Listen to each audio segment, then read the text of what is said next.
Tonight's subject is the budget and the Commission of Audit. Obviously there's been a lot of interest in what's been happening up on the Hill in the last couple of weeks.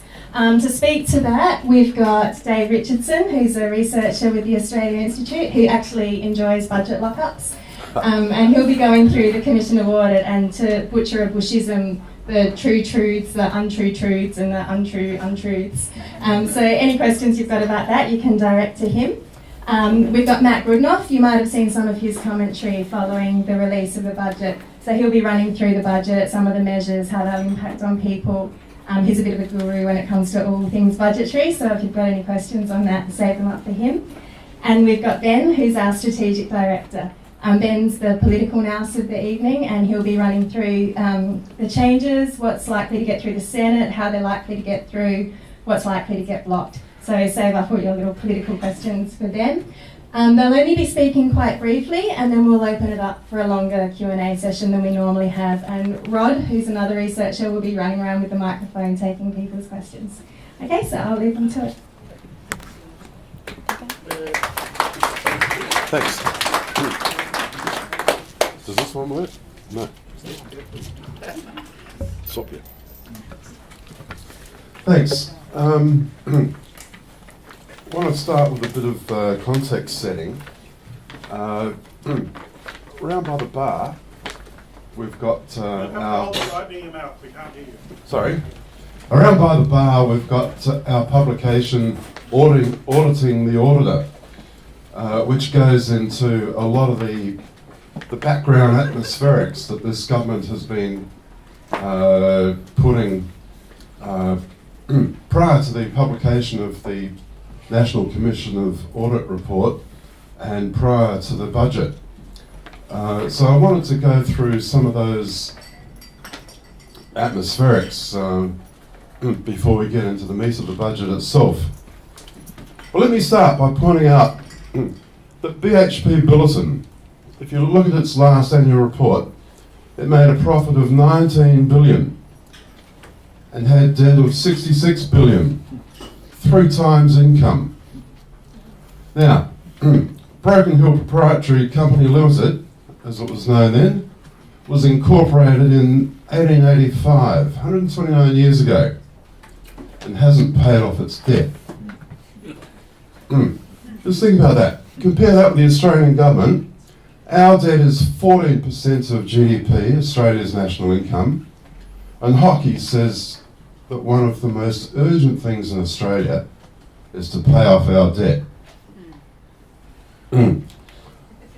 We've all watched the Gruen transfer, and we know that part of the art of persuasion is that we create a crisis atmosphere, we create some sort of need, and then promise to fill it, which is what the government has successfully done, unfortunately. Myth number 1, and I urge you to go through that paper I just referred to and look at some of the graphs in there to get a pretty dramatic feel for what's really happening. But myth number 1 is that Australian governments have a lot of debt. Now, I just pointed out it's 14% of GDP at the moment.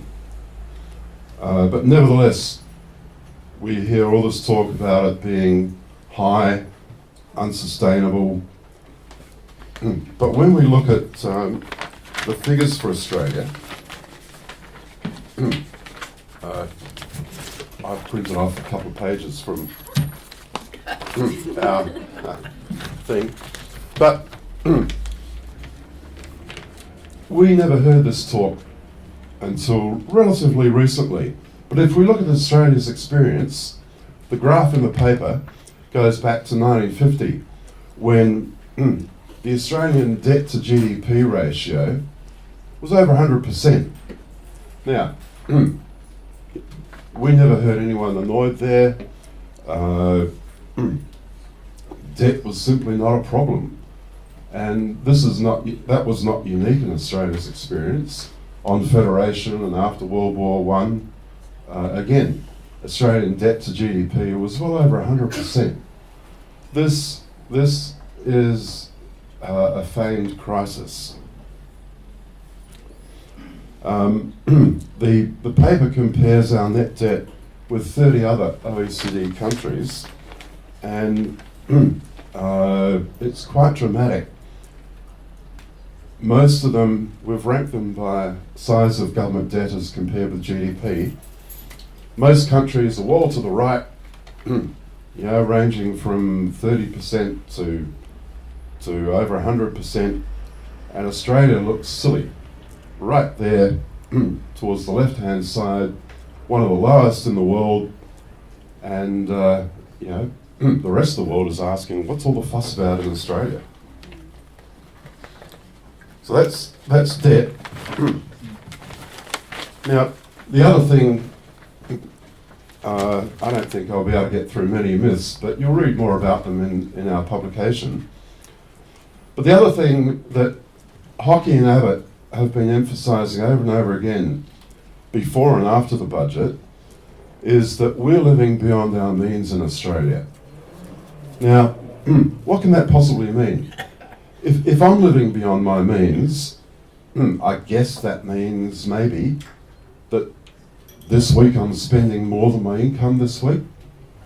We've certainly never heard, obviously, Abbott and Hockey define this thing. But let's look at the figures.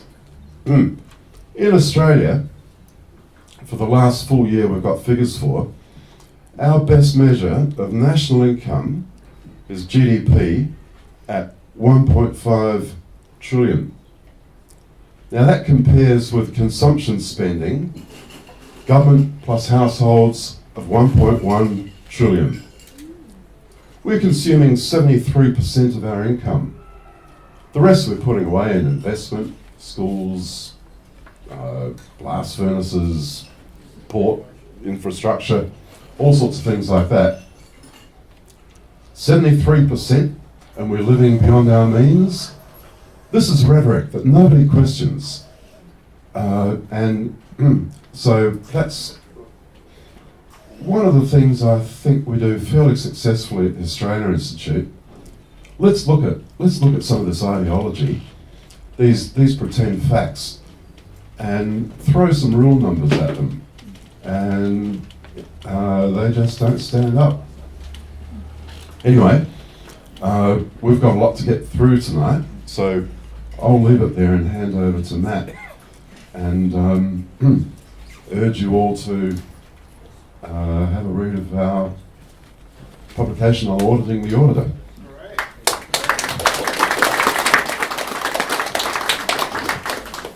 All right, so I'm just going to talk briefly on the budget. Now, talking briefly on the budget is a little tricky because the budget's this giant thing, and we're in the lockup for 6 hours, and you still don't read it all, you just read some of it. So what I decided to do to cut it down is I would pick what I thought were the 3 worst bits and what the 3 best bits were. Now, I failed in doing that because I couldn't narrow the worst bits down to 3. I managed to get to 4, and I felt that was fairly disciplined. And I also failed on the other side in that I could only really come up with 2 good bits that I like. But I do have an honourable mention that could work, but probably needs a bit of improving. So as far as the worst bits go, the worst bits, and this is just my personal opinion, the worst bits I think were firstly the $7 co-payment. And not just in that it affects predominantly poor people, not in that it's not going to save money in the long run because preventative health is better, and discouraging people from going to the GP is about as silly a thing as you could do, and not just because choosing sickness as a basis of raising revenue has to be the dumbest way to raise revenue that was ever thought up, but mainly just because it violates the principle of that Medicare is built on, in that the co-payment establishes or destroys universal health care. And a co-payment, once it's established and once it's bedded down, can always be slowly increased, and eventually the government could move to not subsidising you going to the GP at all, and it could just be basically a user pay systems. Now, Australia has some of the best health outcomes in the world. If you compare us to other OECD nations, other developed countries, we're near the very, very top. when you look at how much the government pays as a percentage of GDP, it's near the bottom of OECD. So not only do we get the best outcomes, but we get them cheaply. If you include both government and private payments, we're somewhere in the middle. So effectively what we have is not an expensive healthcare system that gets incredibly good outcomes. And the only other ones that are up near the top with us are all systems that have universal healthcare as a basis.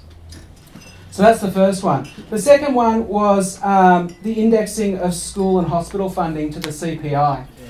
Now, that's what you hear the states complaining about when they talk about they're going to be out $80 billion over the next 10 years. But basically, it's a silly idea on a number of levels. The first is that so the CPI firstly is what people call inflation, but it's actually inflation from consumers.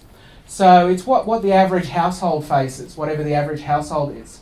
What that has to do with running a hospital or a school is completely left unsaid. Why would you link household price rises to what price rise or what cost rises might be around a school or a hospital? And it gets us into this absurd situation where if the banana crop in Queensland was wiped out, the CPI would go up and hospital funding would go up. If we sign a free trade agreement with Korea, car tariffs are abolished and the price of cars goes down, the CPI will go down and school funding will go down. They're just not linked in any way. In fact, the major expense of running a schools and hospitals is wages. Now, wages rise at about 3.5% a year on average, and the CPI rises at about 2.5%. And that difference, that 1% different every year, is where that $80 billion cut comes from. So that's the second worst bit, I think, of the budget.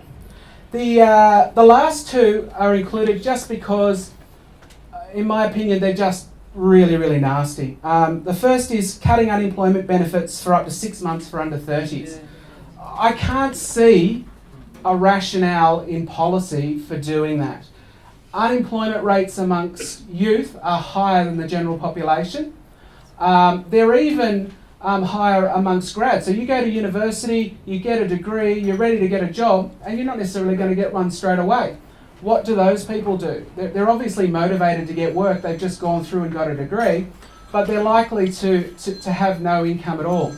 And also, it's not really just affecting young people. By the age of 30, it's very likely that you're going to be married, possibly have a partner, and possibly have kids. There's a whole lot of people under 30 who are married with kids.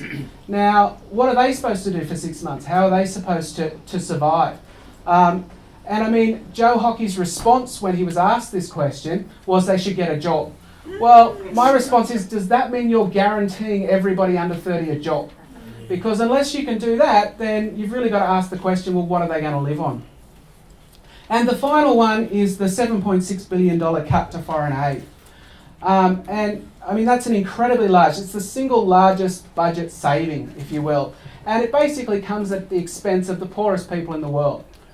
And what I find most interesting about this is while the government's keen to cut foreign aid to the world's poorest people, it's seemingly unconcerned that we give foreign aid to large multinational corporations. Now, what do I mean by this? Well, Google in Australia turned over $2 billion last year and paid virtually no tax. So Google, and Google's not the only company that does this, they're just the most high profile. Now, the government seems unconcerned about giving mostly foreign-owned companies this money. And that's effectively foreign aid to foreign companies. So it's foreign aid to them that we're not willing to change our tax laws so that they can avoid paying enormous amounts of tax. And the other one that they were completely unconcerned about, despite the fact that in the public there's a growing awareness of it, was the $11 billion they give to the mining industry in cheap diesel. They basically allow them to write off diesel tax against their own tax. Now, the mining industry is 83% foreign owned, so again, most of this money is going to foreign companies. So I suppose at least the government is being consistent, so when it comes to cutting what it gives to foreigners, as with Australians, it tends to cut the poorest hardest. So it's happy to cut foreign aid, but it's not happy to force foreign companies to pay their share in tax. Now for the best bits. There were two, I thought, fairly good bits. And again, these are my own opinions, so feel free to heckle me afterwards. The first was re-indexing fuel, which I don't see actually as an increase in tax. It's actually the stopping of a yearly tax cut. And what do I mean by that? Well, all the main taxes that Australia has, in fact pretty much all of them, are linked to the economy. That is, as income grows, income tax grows. As spending grows, the GST take grows. And as company profits grow, then company tax grows. Now, when we fix the rate that is taxed against fuel excise, effectively, as the economy grows, the rate of income that you get from fuel grows more slowly. It does grow because people use more fuel, but it doesn't grow as the economy grows. So reintroducing the excise makes a lot of sense. And the other one was better means testing of the Family Tax Benefit Part B. Now, Family Tax Benefit A and B are incredibly complicated. Everybody knows about them and very few people actually understand them, and I had to actually look it up again to work out what it was today. But basically, if you were a single income, you're in a household with a single income, whether or not you're a single parent or a couple and only one of you works, at the moment you can earn up to $150,000 and still get about $5,000 from the government every year. Effectively, they're reducing that to $100,000. And I see that as reasonable in the concept that government welfare should be targeted at people who need it. Now, I would have preferred to see such savings go into increasing benefits for other welfare recipients, that is to keep it within the welfare system. But as far as cutting down on middle class welfare, I thought that was reasonable. And my honourable mention was the deficit levy. Now, I think rather than increasing the rate, you should probably lower the rate at which the top tax bracket kicks in. It currently only affects 3% of taxpayers. And the fact that it's temporary is also a problem. But I give it an honourable mention that, could try harder, if you like. It's getting there. The other one of the most interesting things I found out of the budget was the fact that the rhetoric out of the government, particularly Hockey, was that everything was unsustainable. Healthcare was unsustainable, education was unsustainable, pensions were unsustainable, the social safety net was unsustainable. And my question is why? Every government since Whitlam has been able to make those four things sustainable. What's happened now that makes this unsustainable? Now, the government would probably say, well, that's because of Labor's reckless spending. And I don't think there's any evidence to show that, but if we believe that it is actually the Labor government's reckless spending, why can't they wind back that reckless spending without cutting into universal healthcare and education? The last Labor government didn't introduce universal education and healthcare, they didn't introduce the pension, and they didn't introduce the social safety net. They all existed before that, so why is it that they can't make it sustainable when other governments have? And the main reason is because the Liberal government stands for, and unfortunately the Labor government's been caught up in this rhetoric as well, they stand for lower taxes. They will always tell you we want lower taxes. What they won't tell you is that we also therefore must stand for lower services and worse service outcomes. And effectively they cut taxes to the point where they can only do one of three things from here. They can either cut services that the vast majority of Australians think governments should provide, such as universal healthcare. They can cut tax rorts that overwhelmingly flow to the most well-off, such as super tax concessions, capital gains tax discount and negative gearing. And incidentally, those three together make up about $45 billion. All right, so to put that in context, the deficit was, per year, the deficit was $30 billion. So we would have a surplus of 1% of GDP next year if they got rid of those three. Or they can stop cutting taxes. Now, I think the budget clearly shows where the coalition wants to go down. They want part one and they're not interested in the other two. Now I'm going to pass over to Ben, who's going to talk about what might survive and what might not.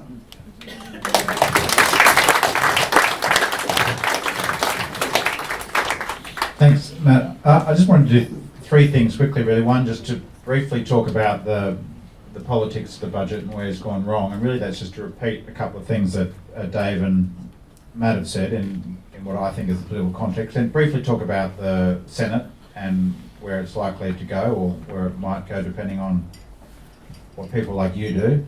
And finally, just a little trap that I think Labor really needs to avoid in the medium to long term. As so eloquently outlined by Matt and Dave, this is a budget built on a lie and sold as a lie. And it's one of those rare occasions where bad policy is leading to bad politics for the government. They sold the budget as cutting spending and dealing with the budget crisis that didn't exist. They spent months saying that they had to cut spending because Australia was in a budget emergency. And as has been outlined, Australia's spending as a proportion of GDP has been roughly the same over the last 30 years. We're one of the lowest taxing countries in the world. We're one of the countries in the OECD with the smallest budget deficit. So they went around saying that we had an immediate budget emergency and that was a spending crisis, when the reality, of course, is there's no immediate budget emergency. If there is a challenge, it's a long-term revenue challenge. So they created that lie, they sold it as that lie, and then come the eve of the budget, they announced a big new temporary income tax levy.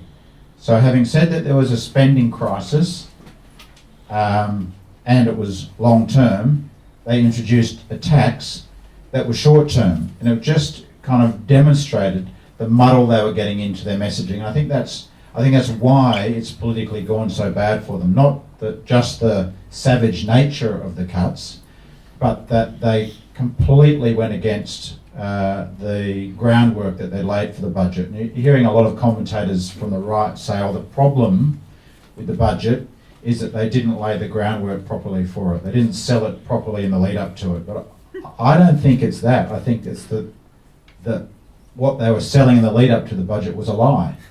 That there was a spending crisis and that we had some kind of long-term unsustainable budget, that they were in the middle of a debt and deficit crisis.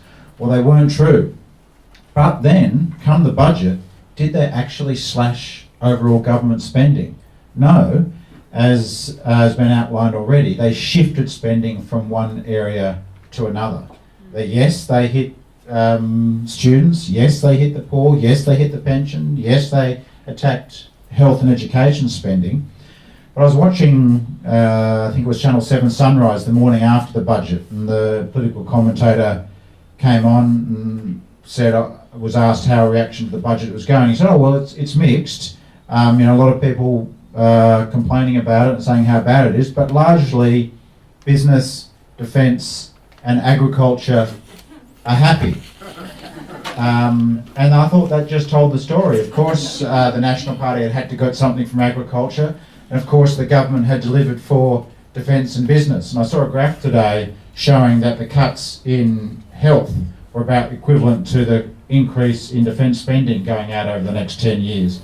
And that's actually what happened. The government spent all those months telling us that there was a spending crisis and spending had to get under control. Come budget day, they shifted spending from one area to the other. And I think I heard a figure today, correct me if I'm wrong, Matt or Dave, that actually the spending cuts contained in this next financial year, I'm not sure if this is overall spending or spending minus the revenue changes, equated to 0.1% of GDP. So for all this budget crisis and spending crisis, we've had very little change. And I think that's the big lie that the Australia Institute is doing so well in explaining, that actually this is about ideology. This is not about fixing some immediate spending crisis. This is about shifting spending from one area to another, certainly in the short term. I think in the long term, Conservatives do always have an agenda of, often have the real Conservatives, the real right wing, have an agenda of decreasing government spending and decreasing tax, because they know that inherently government is redistributive. And I guess that's the big picture that I think we can't lose sight of, that Australia is a really, really rich country, and we are at the richest point in history. and we are low taxing, we are low debt, we are low spending, and we can afford a decent health and education system. We can afford a decent pension system. The Australian Institute recently released a paper showing that actually we could increase the age pension, make it universal, leave the budget better off if we reduced superannuation tax concessions over time. Superannuation tax concessions, as were mentioned earlier, are the fastest growing area of the budget, soon to be the single biggest area in the budget, dwarfing the age pension, health spending, education. And this is a tax that people, that overwhelmingly benefits the most wealthy. So I think that's why it's politically gone so badly for Tony Abbott, and that's why today he's having to talk about future tax cuts as a reward for this bad budget. But his and this government's plan had always been a bad budget to start with and get through the next election. And I think that's a neat segue to the Senate, because while this budget is really politically damaging for Abbott right now, and probably gone worse than even they expected, their plan was always to try and make it through the next election. And as we know, a week, a month, a year, let alone 2.5 years, is a really long time in politics. And if he can get through to then, and the bad stories have gone away, and the pain is not being felt so much anymore, and he can go to the next election offering tax cuts, perhaps on the back of a plan to increase or broaden the GST, he'll think he can do pretty well. I guess that's where the Senate comes in. And while the Senate can't block the budget, there's no such thing as actually blocking the budget, there is the appropriation bills, and there are certain measures in the budget that need separate legislation. It can block key elements of the budget. But the Senate reacts to public pressure, and it's really up to us if we want to see these elements of the budget blocked, and that the political damage to Tony Abbott lasts all the way to the next election, to convince our senators to block it. I do think it's the most hostile Senate that we've seen in a long time. I think it's probably more hostile than the 93 budget that some people might remember, that really saw probably the end of Dawkins and the end of Keating effectively. I think it's probably the toughest Senate for the government since 1975, because both the Greens and Palmer are driven politically by a kind of hatred of Tony Abbott, and it's in their political interest to oppose Tony Abbott, and it's actually very politically difficult for the Greens to even talk about supporting Tony Abbott. And Palmer is driven by, well, a war with the Liberals, a war with Rupert Murdoch, and then even if they get Palmer, they need a couple more senators. So I do think it's the toughest Senate since 75 for the government, so there is hope. But unless that rage and community pressure is maintained, many key budget measures will get through. And it's not that these budget measures are going to get put to the Parliament next week in the wave and the glare of the current political hostility. Very few of them will get put in the next few weeks. Many of them, I think the university HECS changes don't start till 2016, so you might not see that legislation till next year.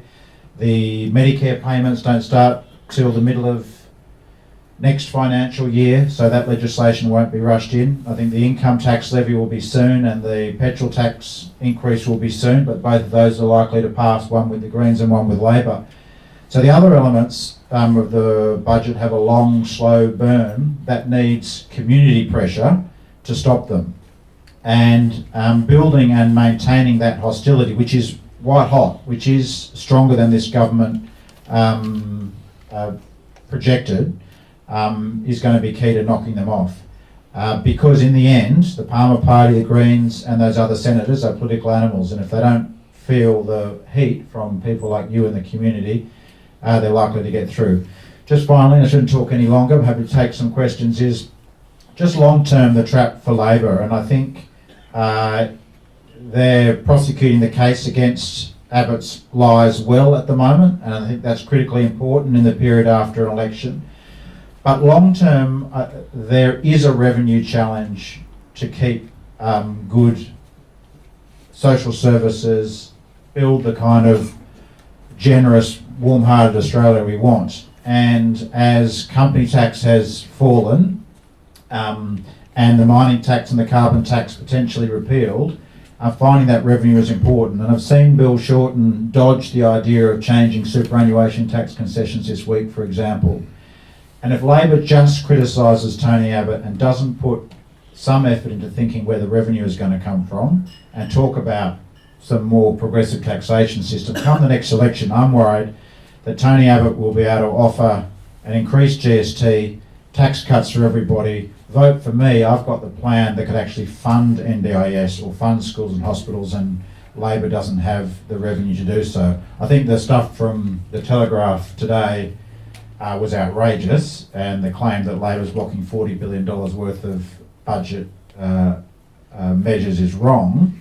But I do think there's a long-term challenge for Labor, and they shouldn't shirk coming forward with some progressive taxation measures.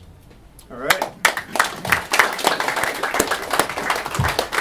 All right, ladies and gentlemen, it is question and answer time, and I will be your Tony Jones or your Alan Jones, depending on your preferences. You may be surprised to hear that the Australia Institute gets a lot more time from Alan Jones than it does from Tony Jones, but you know, we'll see how that progresses through the year. Now, I will stay more like Tony and less like Alan if you ask questions rather than making statements. So I've seen a few hands shoot up. I hope they're questions and you keep me nice and Tony-like and not big statements where I will get like my friend who sends me personal emails, Alan Jones. First up, the man in the front row. I'll just keep you guessing. Just a comment and a sort of quick question, I guess. A very quick comment, only a few seconds. One thing which I noticed is that there's a reduction in company tax of 1.5%, and given that the tax rate, I think it was at 30% or 28%, that would actually amount to a 5% reduction in real terms. And while we would think it's okay for small businesses to be receiving that, it seems to me absolutely obscene that, you know, BHP and Wesfarmers and the banks and everybody else are going to be getting a 5% reduction in their tax bill. I think it would be great if the Australian Institute could sort of do some research into that, if that's at all possible with your limited resources. Do you have any thoughts about that? Yeah, sure. So, can people hear me on this mic? Yep. So the 1.5% tax cut was included in the contingency reserve, which means that Treasury don't think it's got a really good chance at the moment of going through.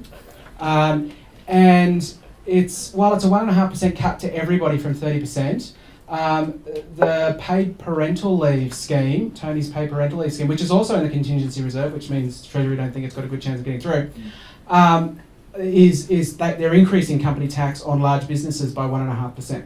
So the 1.5% cut is for really just for small and medium businesses. But again, while we're cutting welfare and we're cutting pensions and we're cutting students, income to students, we're giving business a tax cut, we're giving the miners a tax cut, we're giving the big polluters a tax cut, which I think sort of is symptomatic of this budget.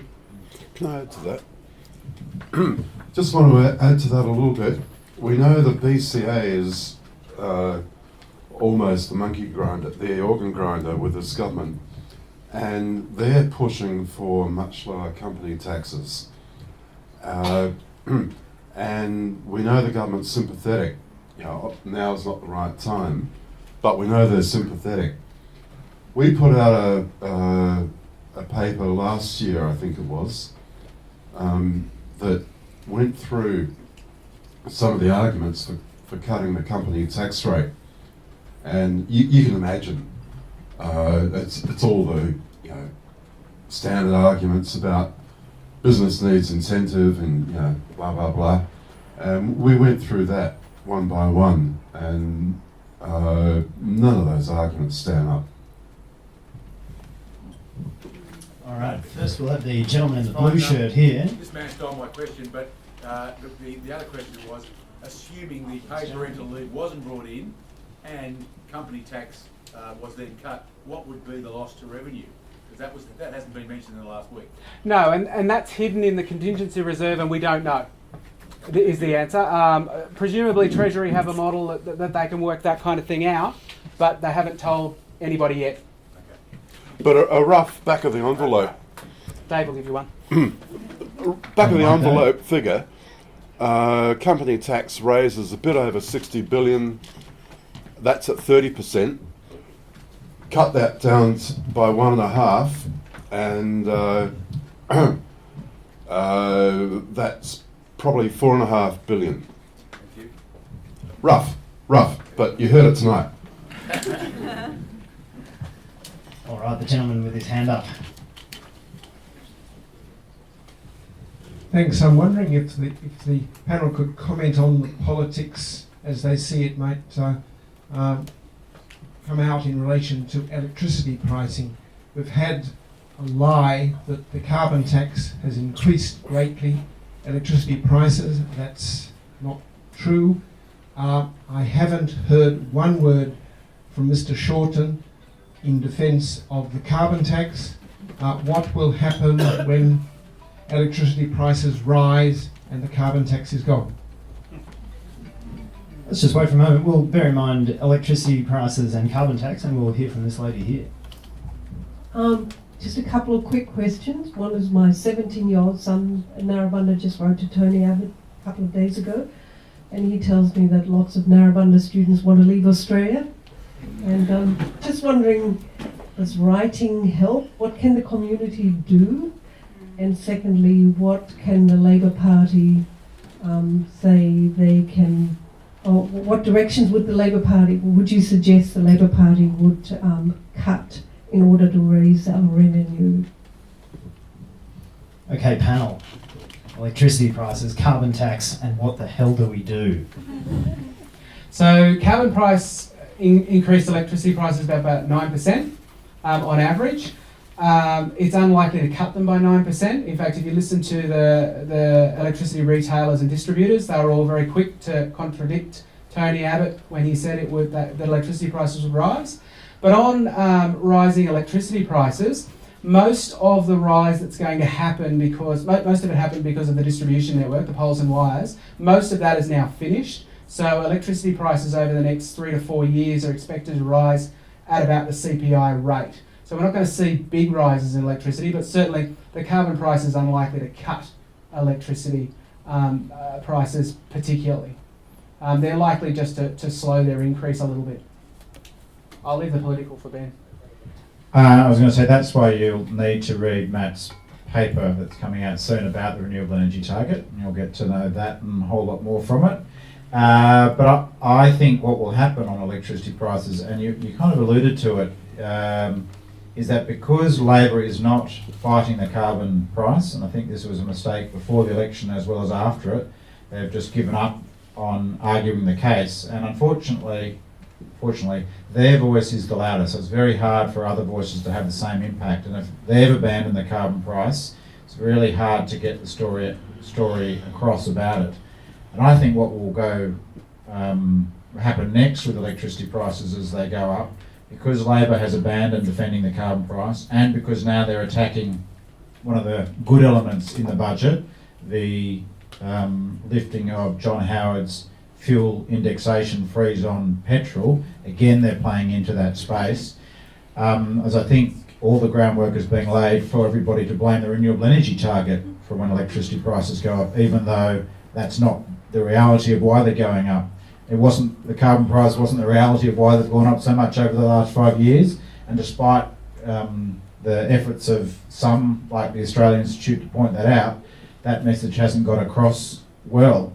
And the lies that are able to be told by industry and Tony Abbott and his supporters are terrible. I do think it's harder to lie in government than in opposition, so that's the good news. You get found out more and your figures need to add up more and you're under more scrutiny, so I think their lies are more difficult in government despite all those resources of government. But I'm worried that because there isn't a push from Labor to point out that about the carbon price, that they're now in a war with Tony Abbott about the lies on the fuel tax, that whole debate is still going to be won by the right unless something turns around.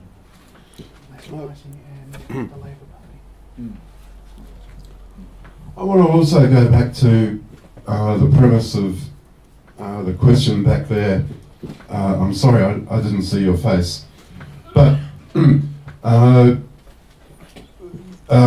we've all accepted the line that we have to get back to a surplus.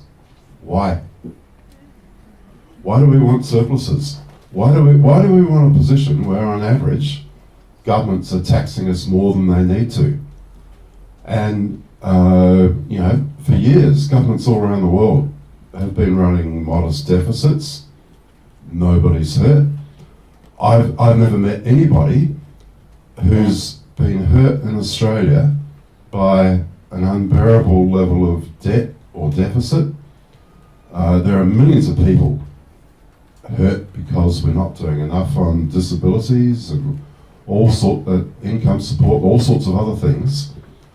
But the deficit is bad, is a fallacy that we have to keep questioning. Oh yes, writing letters does work, and politicians are very attuned to feedback from the community, so in whatever way you can get to them, whether it's writing, Twitter, protesting, or funding organisations like the Australia Institute so that these kind of facts and figures can get out there in the public debate, because without it you can't win. You need to win that air war. These debates need those stats, facts and figures backed up. Can't win it without it. While I look for the next question, which this gentleman here has, to be followed by this gentleman, I'd like to back that up to the lady whose son is at Narrabundah High School. I'm a serial letter writer and submission maker, and some of them go nowhere and some of them really make a difference. Submissions that I've made recently on the way coal projects are assessed in New South Wales and Queensland, have made a difference in the way decision makers have to explain their decisions. So I would encourage the students of Narrabundah High School to write a letter and expect this one to go nowhere. But if you keep going and if you make submissions and pay attention to the political climate around what you're submitting to and what you're writing letters on, I'd be astonished if their future letters and submissions don't pack a big punch. But that's enough from me. Over to this gentleman in the blue. Thank you. My question is partly rhetorical. Given that one of the major issues in the budget was diverting to a good cause of major infrastructure, and as one robber band, with only one woman, just like Robin Hood's, has done, we're going to have a good cause. Now, if there was a major misadventure as a result of that diversion of funds into that area, do you think there will need to be a Royal Commission in order to apportion blame between politicians, public servants and contractors? Wow, who wants to take that on? Royal Commission. Matt. So when you're talking infrastructure projects, sorry, are you talking about the medical research one, or are you talking about roads? About the major building infrastructure. There's going to be the infrastructure prime minister. Look, I mean, probably no. I mean, the answer is no. They're not going to have a Royal Commission on that. I mean, when dodgy contractors do dodgy things, usually governments blame dodgy contractors, which is fair enough. For some reason, when it's involving insulation, governments fall apart and don't, which is kind of surprising. But, I mean, Royal Commissions are also expensive. You might not know it, but I think the government was spending, was it $200 million over the forward estimates on Royal Commissions? So I mean, that's a big expense all in itself. So, yeah, to answer your rhetorical question, no. Down here in the comfortable seats, we're having the best time. Thank you very much. I'd like to ask two questions. One, in relation to the co-payment for doctor's visits.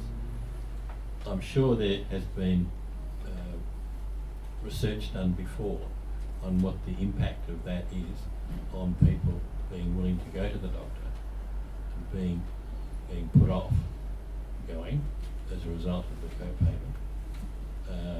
And I'm just wondering what research has been done, and if the Australia Institute, if there isn't satisfactory research, whether the Australia Institute will do some, because to me this is a deliberate attempt by the government to undermine Medicare and to reduce the number of people going to doctors and pathologists, because they're covered as well.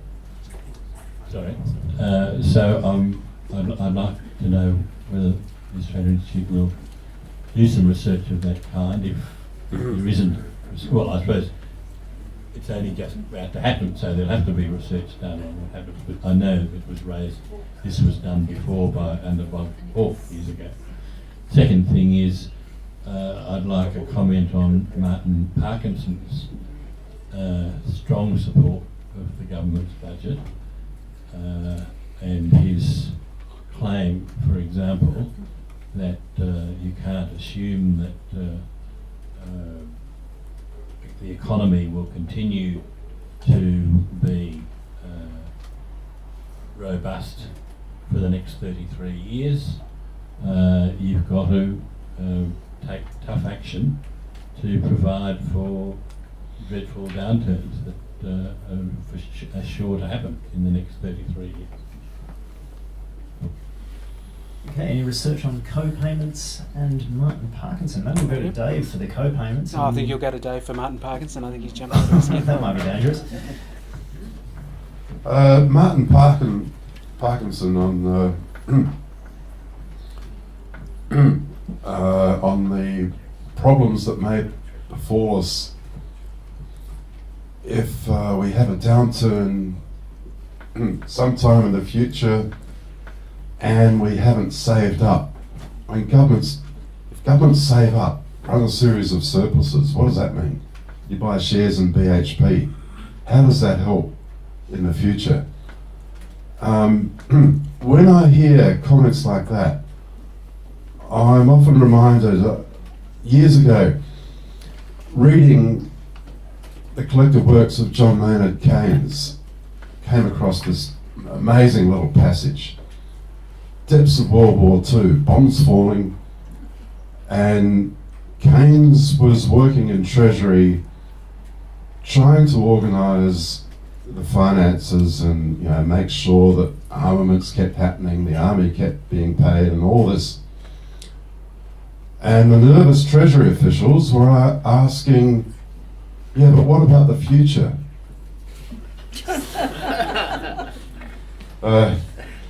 Keynes' response was, of course, the future can look after itself. But more seriously, but it goes to the same point. We, as a government, I mean, as a nation, via our government, we could save till we're blue in the face. We could run surpluses forever. But how does that help you come the next recession? You still have to run a stimulus policy, whatever, you have to go into deficit. And you can do that whether you've had a history of surpluses or a history of deficits. Doesn't really matter. On the co-payment, Matt will add more detail, but I want to make the point here that cuts in health generally, the needs for health don't go away. It doesn't matter what the government does. It can cut things and some people will be deprived, but the needs don't go away, and the cost of satisfying those needs don't go away. They can transfer some of it to the states, they can transfer some of it to private individuals who may well not be able to keep up. But yes, there's nothing governments can do to wave a magic wand and those needs go away. To answer your question about research, there has actually been quite a lot of research done. Now, I'm not a health economist, so I haven't been involved in any of it, and we don't have any health economists at the or health experts at the Australia Institute. But certainly there has been a lot of research done both in Australia and overseas. The US has just, if anybody noticed, had a big debate about healthcare recently, and so there is a lot of evidence around it. And when the media decides to go and talk to experts, oh, we've just lost it. No, there we're back. When they do decide to go and talk to experts, which isn't necessarily regularly, but if you look closely, you can actually find them, and they'll tell you that exactly what I said earlier, that preventative health is better.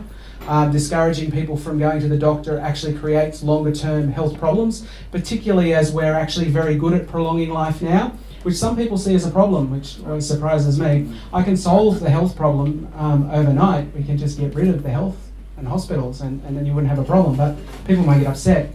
But people will live shorter, and apparently an ageing population is a problem. But yeah, there has been a lot of research done, and there are people trying to talk about that. And I've certainly heard doctor organisations come out and say that of all the things in the budget that's affecting Australia, that's the one that's likely to hurt people the most. Because not only will it be more expensive, but you'll have worse health outcomes. That is, people will be sicker and people will die. On Martin Parkinson and the deficit, we need to get rid of the deficit in case we have another financial crisis. Generally, when we're in sort of downturns where the economy is growing below what economists call trend growth rate, which is about 3%, 3.5%, which is what we are now, we're just a bit below trend. Generally considered normal to run a deficit during those periods of time. And when we're growing above trend, it's actually normal to run surpluses during that time. That's actually what good macroeconomics is. Trying to run a surplus when you're below trend growth is a pretty silly idea. I think the problem with the budget is not that we're going to run deficits because we're below trend growth. I think the problem is that the budget has what economists boringly describe as a structural budget deficit, which basically means, in this particular instance, that things like income tax has been cut so badly during the last boom, and it was hidden by the fact that we're in a boom. That is, the economy is booming, it's generating lots of income, so we're going to, and this is a temporary boom, all booms are temporary.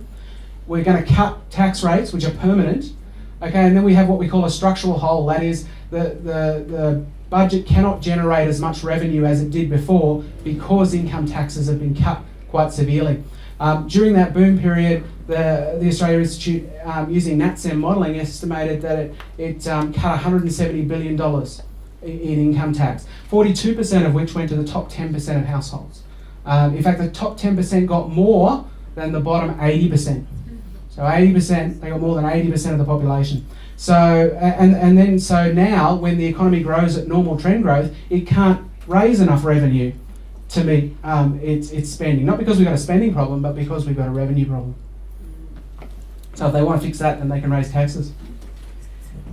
Yeah, just to reiterate that, people forget that just a few years ago, back in 2000, top marginal tax rate kicked in at $60,000. It now kicks in at $180,000.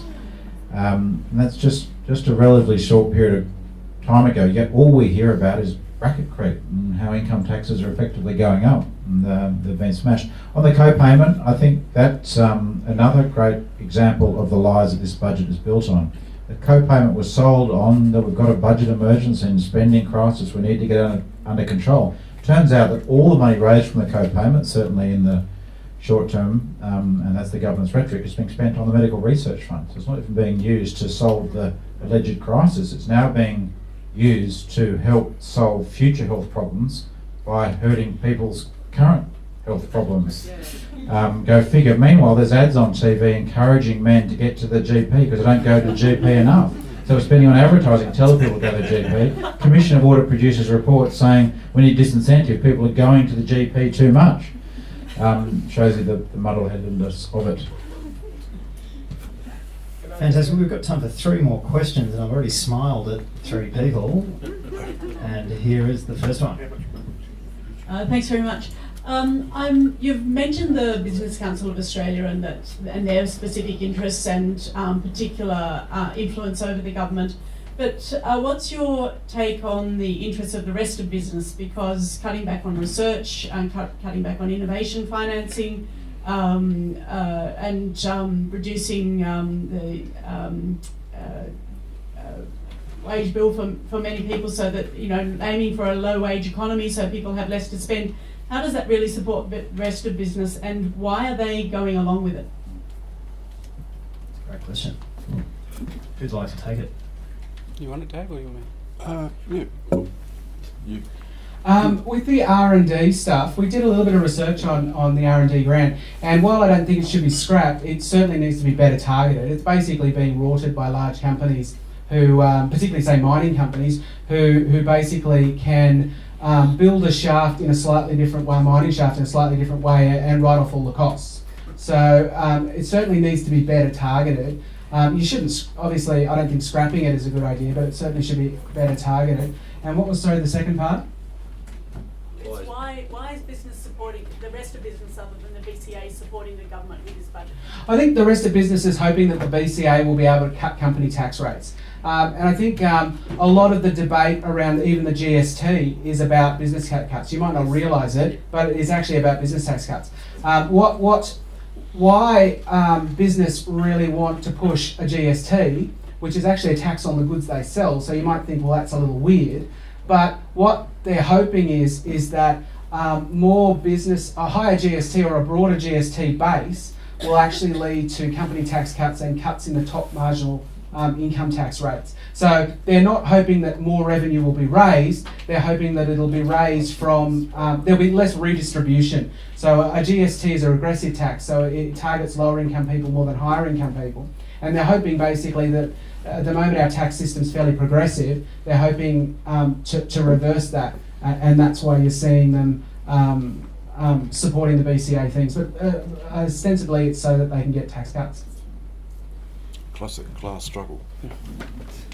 You guys right for that one? Just quickly, I do think there's been a structural problem that can potentially be addressed with some creative thinking, is that the old sections of the business community, the mining in particular, has really dominated the business voice in Australia. And I think getting the newer industries to find their voice and political voice is a challenge that would help address some of these issues, if not all of them. Yeah, I'll jump in there as well. I think it's because some of them aren't very good. And the example that leaps to my mind, I work more with fossil fuels, and I'd be interested in Matt's opinion on this. So the Australian Industry Group were barracking for gas exports for years and years, and then suddenly they worked out, with Matt's assistance, that was going to increase the cost to their members, and suddenly they were after better economic assessment of these things. I think a lot of them fall into line with the BCA as a default position, realise later that their members are getting shafted, and then look stupid for a while, and I think that's what's happening. The second to last question was this gentleman over here. On the question of national prudential wiseness, if you like. So what is the appropriate policy in respect of running deficits to avoid you getting into the situation of Spain and Greece? We'll think about that one for a moment. And there was a lady right at the back. We've got our independent monetary system. Last question, I feel quite honoured. I don't believe I've heard you mention yet rural and regional Australia. It so often gets overlooked, doesn't it, really? I mean, you know, there are so few consumers out there and less voters, and after all, doesn't anybody live in Sydney? But tell me, have you analysed the impact of the budget on rural and regional Australia, which, generally speaking, has less services and greater costs? Two fabulous questions to wind it up there, panel. How do we not end up like Spain and Greece? And have we gone into bat for rural and regional Australia yet? Dave. We're fundamentally different from Spain and Greece because we still have our own independent economy. We've got our own central bank, and Greece and Spain, they're like BHP. unless they raise euros from their taxpayers or whatever, they can't spend them without getting into debt, and and they do have problems with running up debt. Not like Japan, the United States, the UK and Australia, that has independent central banks still. The Australian government will never have any problem borrowing and spending Australian dollars. That's fundamentally different. Now, there's all sorts of questions about the wisdom or not of a particular budget and a particular fiscal strategy. But the important thing that we learnt years and years ago was that the best way to judge the fiscal policy at any one moment is how well it reacts to the current economic problems. If there's a recession, then governments need to take activist policy measures. Whether that's monetary policy or fiscal depends on the needs of the time. Likewise, if the economy is overheating, then traditionally governments will try and rein in spending or put up interest rates to slow things down, depending upon the circumstances of the time. But that's the proper answer. The fiscal policy shouldn't be subject to automatic rules. Run a 1% surplus on average. Why would you do that? Why would you tax Australia more than you have to, on average? But instead, when there are problems, you address them. And that's the wisdom that we were used to before the conservative backlashes that started with Friedman, Thatcher, Reagan, and so forth. Now, on the rural issues, we've done a bit of work looking at income distribution and stuff like that in Australia, and it's surprising that most of the low-income people in Australia, well, disproportionately anyway, they're concentrated in rural and regional areas, and they all elect National Party people. I don't know how this happens. Sometimes we'll get a Pauline Hanson or a Barnaby Joyce even being a little bit more populist, saying they can solve the problems of rural people. But generally, they seem to be happy with voting in very conservative members. But I'm sure the panel will have more comments on this. Yeah, so the budget affects disproportionately rural people over city people, primarily for a couple of reasons. The first is the average income in the bushes tend to be lower, and this budget targets lower income people more than higher income people. But even things like not allowing unemployed people to access New Start for up to 6 months.